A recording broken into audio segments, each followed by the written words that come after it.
Saya dari Pejuang Receh.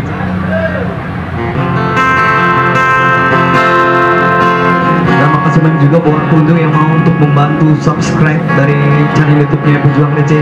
Karena nanti pengunjung bisa lihat aktivitas kita selain ngamen. Karena Pejuang Receh juga punya misi sosial, yang mana misi sosial ini kita lebih membantu ke anak-anak yang dirawat di rumah sakit, yang kurang mampu. Dan insya Allah kita akan fasilitasi mulai dari awal dia masuk Bekasi sampai dia pulang, seperti yang sudah kita lakukan sampai hari ini.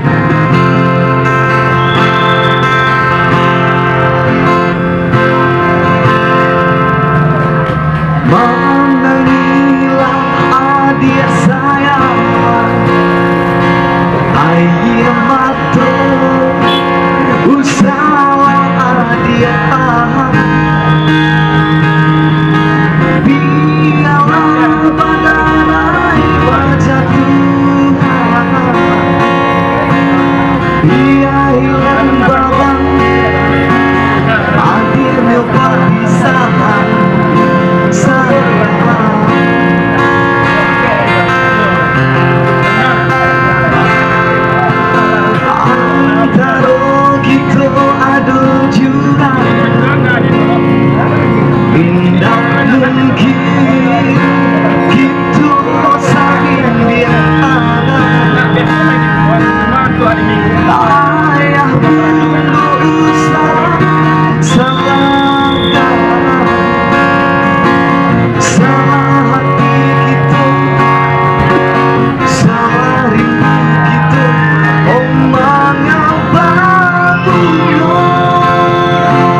datang buat yang baru datang di Medan Minas, semoga selalu dalam keadaan sehat.